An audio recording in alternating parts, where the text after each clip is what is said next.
Eden. It sounds like paradise.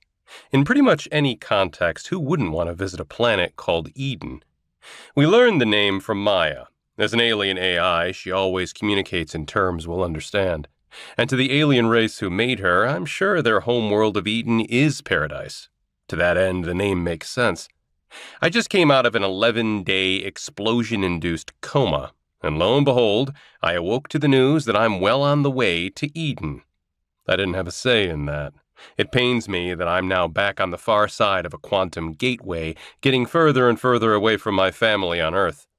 What pains me far more, though, is the reason for our trip. The context could hardly be any worse.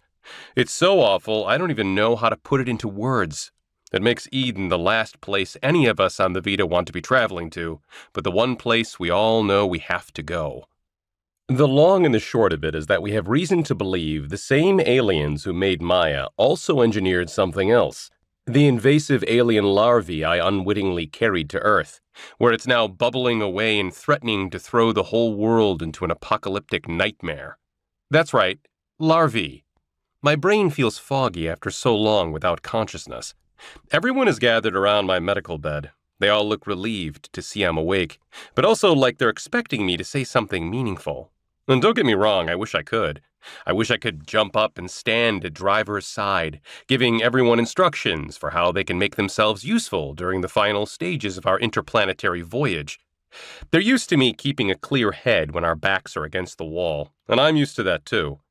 Right now, though, my head is anything but clear. Driver has just dropped the whole "we're on our way to Eden" revelation on me, for one thing. But even without that, I'd be struggling to wrap my head around the larvae issue. Everyone else has had 11 days to adjust to that news, or maybe even a few more if I was unconscious on the moon for a while before we set off for Eden. Me?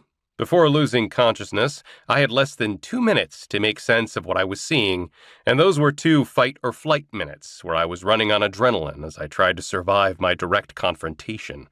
The others have had time to watch the footage from my helmet and talk about it, whereas I only had the moment it was happening. To put it bluntly, I'm still reeling. Pathogen, sludge, larvae. Our understandings have shifted so quickly, it would take me more than a few minutes to contextualize all of this, even if my mind wasn't naturally cloudy from the coma. I need a minute, I say, breaking a silence that began when Driver revealed that we're on the way to Eden. My thoughts are moving quickly, even if they're not moving very coherently, so it's not like the others have been staring at my dumb expression for minutes on end. Driver nods in understanding and gestures with her hand for the others to give me some space. You don't have to leave, I tell them. I'm trying to... Ray, okay? Little Leica squawks, tilting his head slightly in the way he does when he's worried about someone he cares about.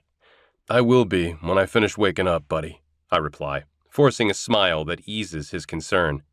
Okay, where was I? Wow, I hate feeling like this. I don't feel ill, thirsty, overly hungry, or even in any real pain, so the team has looked after me well. It's just my mind that's struggling. I feel like I'm somewhere around a dozen espressos below my usual level of mental focus and clarity.